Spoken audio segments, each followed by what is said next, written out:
On the 22nd of May 2023, the Dangote Refinery will be officially commissioned. 17 years ago, Dangote tried to acquire the Port Harcourt and Kaduna refineries at a $670 million deal, which was reversed due to agitations from Labour. Fast forward today, Dangote now has a refinery to his name at a cost of $19 billion. So this is a positive step towards addressing Nigerians' staggering 33% unemployment rate, as 250,000 jobs will be created, and this will go a long way in enhancing the livelihoods of many Nigerians. While this is a positive and a good thing, it is also imperative that this does not come at the cost of the environment or exacerbate climate change.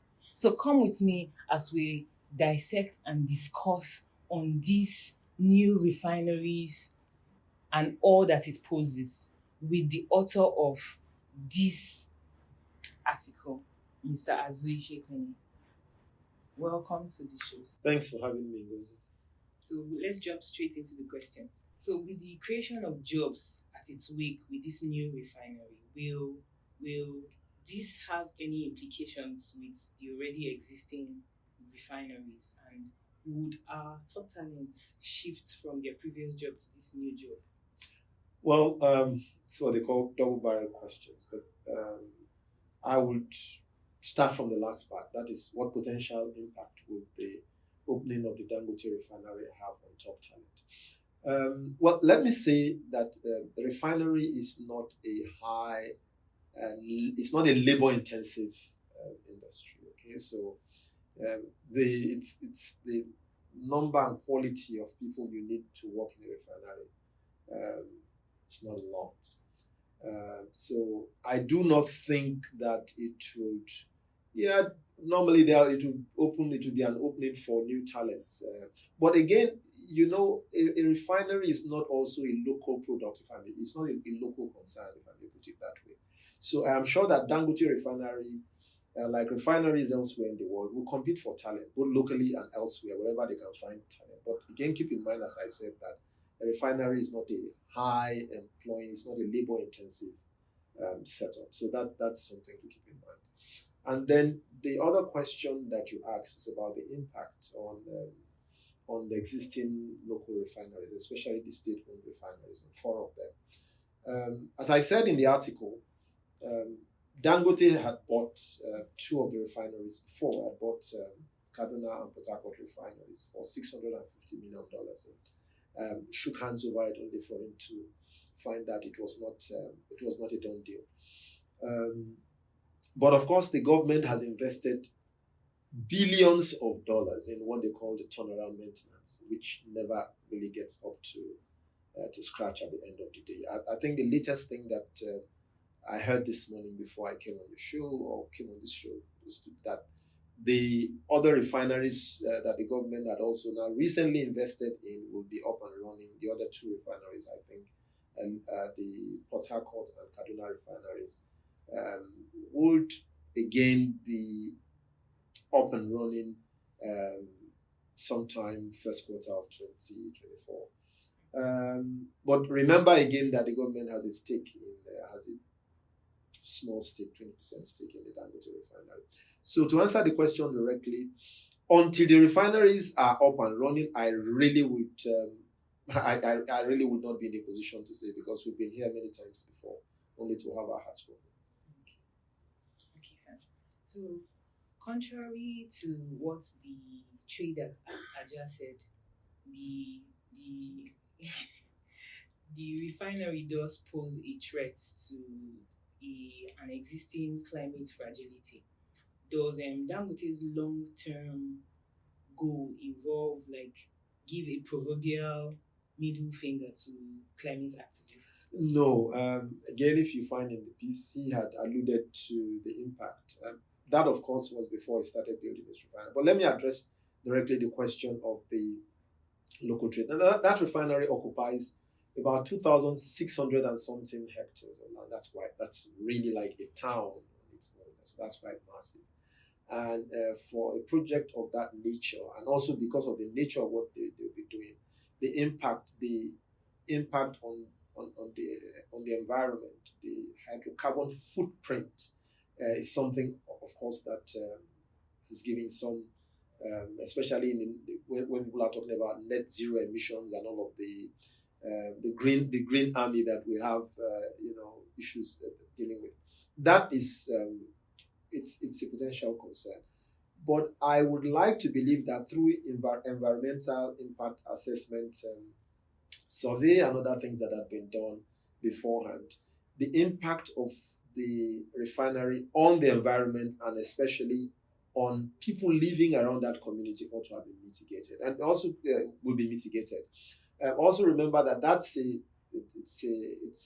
it's a very busy corridor, because it's also one of the gateways out of Lagos. So people have also expressed concern about the potential activity of light trucks and all of those things. But this is not the type of refinery that would depend on road haulage, essentially for the movement of products. So my guess would be that, yes, environmental concerns are not out of place, and I'm sure that it's in everyone's interest that the environment is safe and that local communities not severely displaced. But again, we would have to keep our fingers crossed and be also out on the lookout for any potential fallouts and see how Dangote will respond to that. Third question is, while Dangote's refinery poses jobs and all that, the local communities have been complaining about being offered menial jobs. Do you think there's a way the management of the refinery can give equitable jobs, and can the government assist to help? Well, jobs are not given.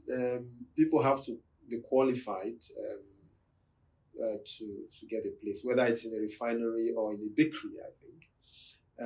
But of course, I know I get a sense of the expectations, and this is where I think we have to moderate expectations of what the refinery is about and what it can do and it's. But you see, the refinery, Dangote Refinery, as I believe is the case with any large scale concern of that nature, would also have its own corporate social responsibility obligations, under which it will deal with, how to look after genuine or maybe privilege, so to speak, if you like to use the word, people around the community who are qualified. I think it also makes good community relations sense if you have people who are qualified in a community and they are applying for jobs that they are qualified for. If you privilege them over others on the basis that they are qualified, first of all, then I think it makes good community relations sense. And do not forget that Dangote Refinery is not the first. It's the most humongous on the scale on which he's doing it, but it's not the first major concern Dangote will be having in some substantial scale. You have the cement factories and all of that, and I would like to think that they will leverage the experience that they have obtained from all of those in dealing with the refinery as well. Sure. So finally, sir, as a journalist, what role will you be playing with these issues, and when they come up, and then how do you also navigate economical, political, environmental issues? How do you?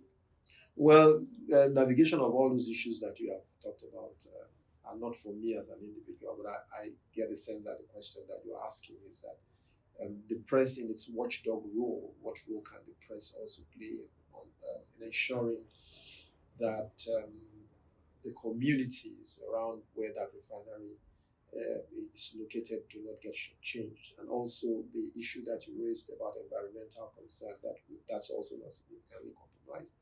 That's not a role for one person. I believe, yes, the media has a role to play to hold the owners and managers of the refinery to account. I also believe that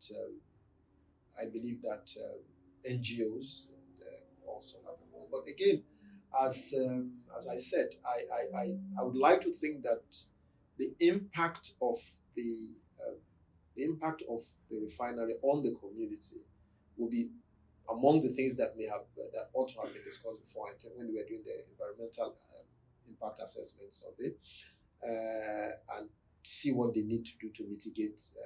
But that does not suggest that the media should go on a holiday. I do not think so. We also need to look at the impact on of the refinery when it comes on full stream, because the refinery, even though it's going to be commissioned on the 22nd of May, that the refinery is not going to come on full stream upon commissioning on that day. So people should not expect that when they go to the pump the day after, they are going to be buying petrol for the for a much cheaper price. No, it's going to take some time to ramp up production. But I think that hopefully by the time it comes on fully on stream, it will have some sort of knock-on effect on the supply side, and then that might also hopefully moderate prices. But that's not anything that we're hoping to happen anytime soon. Thank you. Thank you, sir. All right, thank you very much. Conversations with Azu is published at the back page of Leadership newspaper and also in Vanguard newspaper and other newspapers across the country. It is also syndicated in Argentina, South Africa, Ghana, Europe, United States of America. And you can follow him on Twitter at Azu Ishekwene and on Instagram too, while you can watch this full content at azuishekwene.com. Thank you.